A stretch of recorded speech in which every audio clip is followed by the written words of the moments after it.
కలకత్తాలో ఒక చిన్న బట్టల దుకాణం నడుపుకునే ఒక వ్యక్తి తన కొడుకు అనవసరంగా వ్యాపారంలో డబ్బులు వేస్ట్ చేస్తున్నాడని కోపమొచ్చి ఒకరోజు గట్టిగా తిట్టారు. ఆ అవమానం తట్టుకోలేకపోయినా ఆ 23 ఏళ్ల కుర్రాడు తన తల్లి దగ్గర ఒక 10,000 తీసుకుని ఇంటి నుండి బయటికి వెళ్ళిపోయి స్టార్ట్ చేసిన ఒక చిన్న బిజినెస్ ఈరోజు 30,000 కోట్ల రూపాయల కంపెనీగా మారింది. అదే మన్యవార్. అండ్ దాన్ని స్థాపించిన వ్యక్తే రవి మోడీ.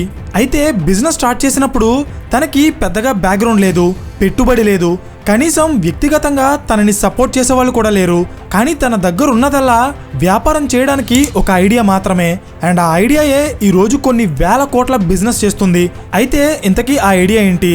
కలకత్తాలో ఉన్న ఒక చిన్న మార్కెట్లో బట్టలు వ్యాపారం చేసే ఒక వ్యక్తి ఈరోజు అమితాబ్ బచ్చన్, విరాట్ కోహ్లీ, రామ్ చరణ్, రణ్వీర్ సింగ్ అండ్ అలియా భట్ లాంటి టాప్ సెలబ్రిటీస్ని తన కంపెనీకి బ్రాండ్ అంబాసిడర్స్గా మార్చుకునే స్థాయికి అసలు ఈ వ్యక్తి ఎలా ఎదిగారు అండ్ దీని వెనక ఆయన ఇంప్లిమెంట్ చేసిన జీనియస్ మార్కెటింగ్ స్ట్రాటజీస్ ఏంటో నేను ఈ వీడియోలో చెప్పబోతున్నాను.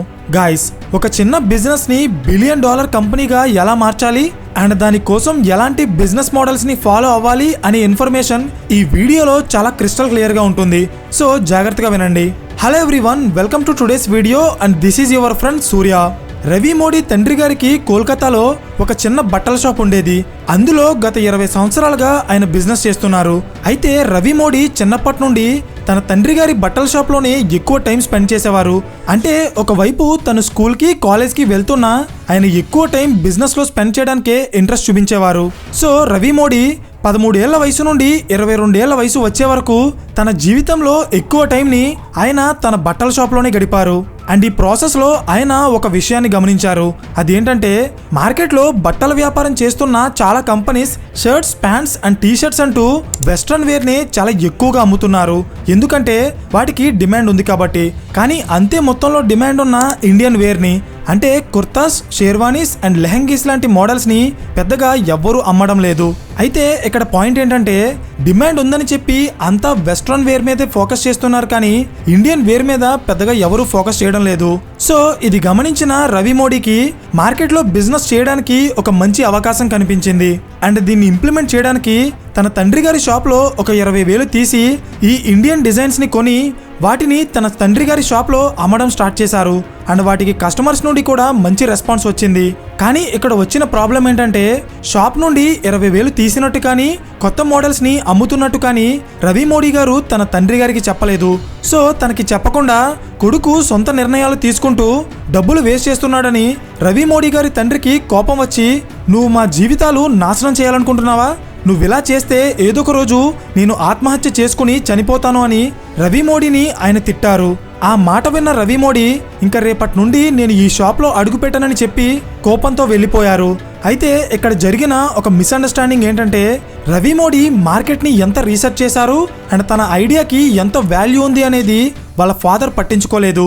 కేవలం ఆయనకి చెప్పకుండా బిజినెస్ చేసి డబ్బు వేస్ట్ చేస్తున్నారనుకుని ఆయన రవి మోడీని తిట్టారు. అయితే కోపంలో బయటికి వెళ్ళిపోయిన రవి మోడీ తన తల్లి గారి దగ్గర ఒక 10,000 తీసుకుని తను నమ్మిన ఐడియా మీద పని చేయడం స్టార్ట్ చేశారు.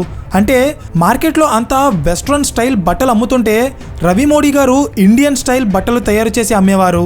ఇనిషియల్ డేస్లో తను తయారు చేసిన బట్టలని Westside, Pantaloons and Shoppers Stop లాంటి మల్టీ బ్రాండ్ అవుట్లెట్స్కి సప్లై చేసేవారు.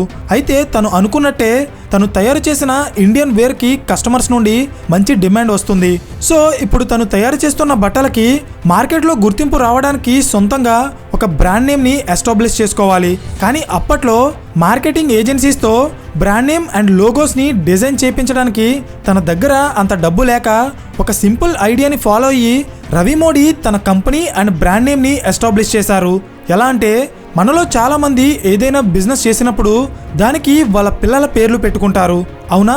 సేమ్ ఆయన కూడా ఇలాగే తన కొడుకు వేదాంత్ పేరు మీద వేదాంత్ ఫ్యాషన్స్ లిమిటెడ్ అనే పేరుతో కంపెనీ స్టార్ట్ చేశారు. సో ఇప్పుడు తన కంపెనీని రిప్రజెంట్ చేయడానికి ఒక బ్రాండ్ నేమ్ కావాలి. అండ్ దానికోసం ఆయన చూస్ చేసుకున్న నేమ్ ఏంటో తెలుసా? తన తండ్రి దగ్గర తనకి ఏ గౌరవం అయితే దక్కలేదో దాన్నే తన బ్రాండ్ నేమ్గా మార్చుకున్నారు. అదే మన్యవార్. అంటే మరాఠీ భాషలో రెస్పెక్ట్ అని అర్థం. అయితే మన్యవార్ బ్రాండ్ నేమ్ మీద రవి మోడీ తయారు చేసిన బట్టలని ఒక డిఫరెంట్ ఫార్మేట్లో అమ్మేవారు. ఎలా అంటే జనరల్గా బిజినెస్లో జరిగే ఒక కామన్ థింగ్ ఏంటంటే ప్రొడక్ట్ని తయారు చేసే మ్యానుఫ్యాక్చరర్స్ వాటిని కంపెనీకి సప్లై చేసిన వెంటనే ఆ కంపెనీస్ వాళ్ళకి డబ్బులు పే చేయవు. కొన్ని రోజుల తర్వాత వాళ్ళు డబ్బులు పే చేస్తారు. సో ఈ కొన్ని రోజుల పాటు ప్రొడక్ట్ని తయారు చేయడానికి ఆ మ్యానుఫ్యాక్చరర్స్ దాచుకున్న డబ్బుని యూజ్ చేస్తారు. దాన్నే వర్కింగ్ క్యాపిటల్ అంటారు. అయితే ఇది ఎందుకు చెప్తున్నానంటే అప్పట్లో రవి మోడీ దగ్గర ఈ వర్కింగ్ క్యాపిటల్ లేదు. సో ఇమీడియట్గా డబ్బులు ఇచ్చే కంపెనీ ఉంటే కానీ ఆయన తన బిజినెస్ని రన్ చేయలేని పరిస్థితి. సో దీనికోసం ఆయన ఫాలో అయిన బిజినెస్ స్ట్రాటజీ ఏంటంటే ఆయన తయారు చేసిన టోటల్ స్టాక్లో 20% స్టాక్ని కోల్కతాలో ఉన్న విశాల్ మెగామార్ట్ అనే కంపెనీకి నార్మల్గా అమ్మే ధర కంటే 10% తక్కువ ధరకి అమ్మేసేవారు. దీనివల్ల ఆయనకి లాస్ వచ్చినా ఆ కంపెనీ ఇమీడియట్గా డబ్బులు పే చేయడం వల్ల అది తన బిజినెస్ని ఆగకుండా రన్ చేయడానికి యూజ్ అవుతుంది.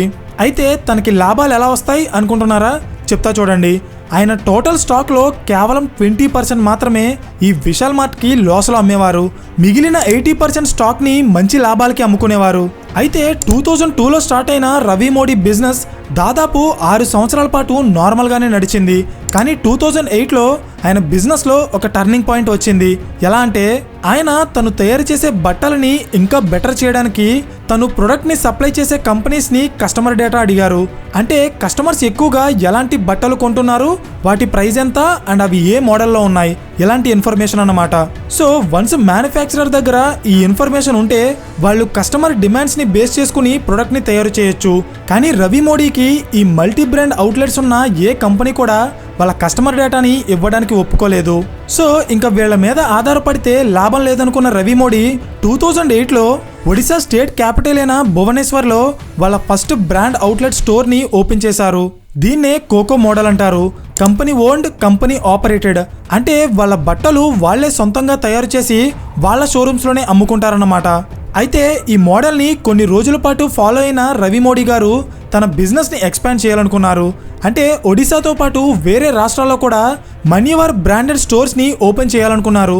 అయితే ఇక్కడ వచ్చిన ప్రాబ్లం ఏంటంటే బట్టలు డిజైన్ చేయడం దగ్గర నుండి వాటిని తయారు చేసి మార్కెటింగ్ చేసి వాటి కోసం షోరూమ్స్ ఎస్టాబ్లిష్ చేసి కస్టమర్స్కి అమ్మేంత వరకు ప్రతిదీ కూడా రవి మోడీ గారే స్వయంగా చూసుకునేవారు. సో దీనివల్ల ఒక బిజినెస్ని ఎక్స్పాండ్ చేయడం అనేది చాలా కష్టం. ఎందుకంటే అన్నీ ఒకరే చేయడం వల్ల బిజినెస్ పెరిగే కొద్దీ ఆయన మీద ఫైనాన్షియల్గా అండ్ మెంటల్గా ప్రెజర్ పెరిగిపోతుంది. సో ఇది గమనించిన రవి మోడీ మన్యవర్ బిజినెస్ని కోకో మోడల్ నుండి కోఫో మోడల్కి మార్చారు. Company owned, franchise operated. అంటే ఎవరైనా మన్యవర్ బట్టలు అమ్ముతూ బిజినెస్ చేసుకోవాలనుకుంటే ఫ్రాంచైజ్ తీసుకుని షోరూమ్ పెట్టుకోవచ్చు. కానీ అందులో జరిగే బిజినెస్ మొత్తాన్ని రవి మోడీయే ఆపరేట్ చేస్తారు. సో ఈ మోడల్ని ఫాలో అవుతూ ఇండియాలో చాలామంది మన్యవర్ ఫ్రాంచైజ్లు తీసుకున్నారు. అయితే ఈ మోడల్ వల్ల రవి మోడీ మీద ఫైనాన్షియల్గా ప్రెషర్ తగ్గింది, కానీ అన్ని ఫ్రాంచైజెస్ని ఆయనే ఆపరేట్ చేయడం వల్ల ఆయనకి మెంటల్ ప్రెషర్ మాత్రం తగ్గలేదు. సో దీన్ని రెక్టిఫై చేయడానికి ఫైనల్గా ఆయన తన బిజినెస్ని కోఫో మోడల్ నుండి ఫోఫో మోడల్కి మార్చారు. Franchise owned and franchise operated. అంటే షోరూమ్ పెట్టడం దగ్గర నుండి బట్టలు అమ్మడం వరకు అన్నీ కూడా ఫ్రాంచైజ్ తీసుకున్న వాళ్ళే చేసుకుంటారు. కానీ రవి మోడీ కేవలం బట్టలు డిజైన్ చేయడం, వాటిని మార్కెటింగ్ చేయడం అండ్ వాటిని ఫ్రాంచైజ్కి సప్లై చేయడం మాత్రమే చేస్తారు.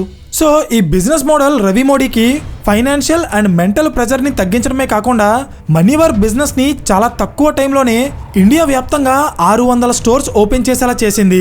అంటే ఫోఫో బిజినెస్ మోడల్కి ఉన్న పొటెన్షియాలిటీ ఏంటో మీరే అర్థం చేసుకోండి. Next marketing. 2008లో కేవలం ఒక సింగిల్ స్టోర్గా స్టార్ట్ అయిన మన్యవర్ ఈరోజు 600కి పైగా స్టోర్స్ పెట్టింది. అంటే అది కేవలం వాళ్ళ ప్రొడక్ట్లో ఉన్న క్వాలిటీ వల్ల లేదా వాళ్ళ డిజైన్స్ వల్ల అనుకుంటే అది చాలా పొరపాటు. ఒక బ్రాండ్ చాలా వేగంగా ఎక్స్పాండ్ అవుతుంది అంటే దాని వెనక ఆ కంపెనీ చేసే మార్కెటింగ్ చాలా కీ రోల్ ప్లే చేస్తుంది. అండ్ ఎగ్జాక్ట్గా మన్యవర్లో కూడా అదే జరిగింది. ఎలా అంటే ఇండియాలో ప్రతి సంవత్సరం 1 కోటికి పైగా మ్యారేజెస్ జరుగుతాయి. ఒక్కో మ్యారేజ్లో బట్టలకి ఖర్చు పెట్టే డబ్బు తక్కువలో 1 లక్ష రూపాయలు అనుకుంటే ప్రతి సంవత్సరం ఈ పెళ్లిళ్ళ షాపింగ్ మీద 1,00,000 కోట్ల రూపాయల బిజినెస్ జరుగుతుంది. కానీ ఇది ఒక అన్ఆర్గనైజ్డ్ బిజినెస్. అంటే మ్యారేజ్ బట్టల కోసం షాపింగ్ చేసేవాళ్ళు డిఫరెంట్ స్టోర్స్కి తిరుగుతుంటారు. కానీ పెళ్లికి కావాల్సిన అన్ని రకాల బట్టలు ఒకే చోట అమ్మే బ్రాండ్ మార్కెట్లో పెద్దగా లేదు. సో ఇది గమనించిన రవి మోడీ మన్యవర్ని మ్యారేజ్ క్లాతింగ్ బ్రాండ్గా మార్కెటింగ్ చేయాలనుకున్నారు. అంటే పెళ్లి షాపింగ్ అనగానే మనకి మన్యవారే గుర్తొచ్చేలా అన్నమాట.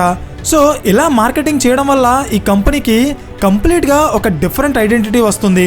ఇనిషియల్ డేస్లో ఈ మనీవర్ బ్రాండ్ని కేవలం రిచ్ కస్టమర్స్ని టార్గెట్ చేసి మాత్రమే మార్కెటింగ్ చేసేవారు. అంటే ధనవంతులు ఎక్కువగా ఎక్కడికైతే వెళ్తారో అక్కడే ఈ మనీవర్ బ్రాండ్కి మార్కెటింగ్ చేసేవారు, లైక్ మల్టీప్లెక్స్. సో మార్కెటింగ్ పెరగడం వల్ల బ్రాండ్కి రీచ్ పెరిగి ఆదాయం కూడా పెరిగేది. అయితే ఇక్కడే మనీవర్ కంపెనీ ఒక సైక్లిక్ ప్రాసెస్ని ఫాలో అయింది. ఎలా అంటే బ్రాండ్కి మార్కెటింగ్ చేయడం వల్ల సేల్స్ పెరుగుతాయి, సేల్స్ పెరగడం వల్ల కంపెనీకి ఆదాయం పెరుగుతుంది, అండ్ అలా వచ్చిన ఆదాయాన్ని మళ్ళీ మార్కెటింగ్కే ఖర్చు పెట్టేవారు. సో దీనివల్ల ఒకప్పుడు కేవలం మల్టీప్లెక్స్లో 2 నిమిషాల యాడ్స్ రన్ చేసే మనీవర్ కంపెనీ స్లోగా అమితాబ్ బచ్చన్, రణ్వీర్ సింగ్, ఆలియా భట్ లాంటి బాలీవుడ్ సెలబ్రిటీస్ని తన బ్రాండ్ అంబాసిడర్స్గా రిక్రూట్ చేసుకునే స్థాయికి ఎదిగింది. కానీ మనీవర్ కంపెనీ సక్సెస్లో ఒక కీ రోల్ ప్లే చేసిన వ్యక్తి మాత్రం విరాట్ కోహ్లీ.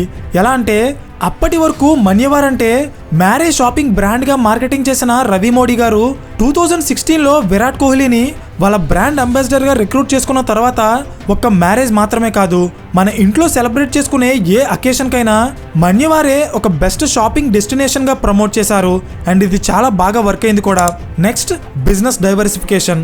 అంటే ఇంతకు ముందు మనం మాట్లాడుకున్నట్టే మనీవార్ అనే పేరు చూడగానే ఇది బాగా డబ్బున్న వాళ్ళు వెళ్ళే షాపింగ్ మాల్ అనిపిస్తుంది, అవునా? ఎందుకంటే ఒకప్పుడు వాళ్ళ బ్రాండ్ని వాళ్ళు అలాగే మార్కెటింగ్ చేశారు కాబట్టి. కానీ రీసెంట్ టైమ్స్లో రవి మోడీ రిచ్ కస్టమర్స్తో పాటు middle class and lower middle class కస్టమర్స్ని కూడా టార్గెట్ చేస్తూ వాళ్ళ బిజినెస్లో కొత్త బ్రాండ్స్ని క్రియేట్ చేశారు. అంటే మనీవర్ అనేది అబోవ్ మిడిల్ క్లాస్ కస్టమర్స్ని టార్గెట్ చేస్తే మంతన్ అనే brand poor and below middle class కస్టమర్స్ని టార్గెట్ చేస్తుంది. అంతేకాదు అల్ట్రా రిచ్ కస్టమర్స్ని కూడా టార్గెట్ చేస్తూ రవి మోడీ త్వమివ్ అనే బ్రాండ్ని కూడా లాంచ్ చేశారు. అండ్ వీటితో పాటు మనీవర్ అనేది ఎక్కువగా మగవారి క్లాతింగ్ మీద ఫోకస్ చేస్తుంది. సో సిమిలర్గా ఆడవారి క్లాతింగ్ మీద ఫోకస్ చేస్తూ మోహి అనే బ్రాండ్ని లాంచ్ చేశారు. అండ్ ఈ మోహి అనే బ్రాండ్ని ప్రమోట్ చేయడానికి 2017లో జరిగిన విరాట్ కోహ్లీ మ్యారేజ్ని రవి మోడీ ఒక అడ్వాంటేజ్గా తీసుకున్నారు. ఎలా అంటే రవి మోడీ విరాట్ కోహ్లీతో పాటు తన వైఫ్ అయిన అనుష్క శర్మని కూడా తన బ్రాండ్ అంబాసిడర్గా రిక్రూట్ చేసుకుని విరాట్ కోహ్లీతో మగవాళ్ళ ఫ్యాషన్ బ్రాండ్ అయిన మనీవర్ని ప్రమోట్ చేపిస్తే తన వైఫ్ అనుష్క శర్మతో ఆడవాళ్ళ ఫ్యాషన్ బ్రాండ్ అయిన మోహిని ప్రమోట్ చేయించారు. సో ఇలా మార్కెట్లో ఉన్న అన్ని సెగ్మెంట్స్ని అండ్ అన్ని రకాల కస్టమర్స్ని టార్గెట్ చేస్తూ రవి మోడీ తన బ్రాండ్స్ని ప్రమోట్ చేసుకున్నారు. అండ్ ఈ బ్రాండ్స్ అన్నీ కూడా ఒకే కంపెనీ కిందకి వస్తాయి, అదే Vedant fashions limited. And recent టైమ్స్లో ఇంటర్నేషనల్గా బాగా ఫేమస్ అయిన రామ్ చరణ్ని రవి మోడీ తన బ్రాండ్ అంబాసిడర్గా రిక్రూట్ చేసుకున్నారు. అంటే కరెంట్ ట్రెండ్ని క్యాష్ చేసుకుంటున్నారన్నమాట, అర్థమైందా?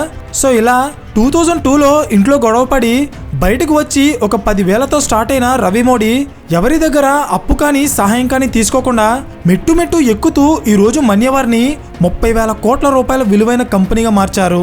ప్రెజెంట్ ఇండియాలో ఉన్న మోస్ట్ ప్రాఫిటబుల్ కంపెనీస్లో ఈ మనీవర్ బ్రాండ్ కూడా ఒకటి.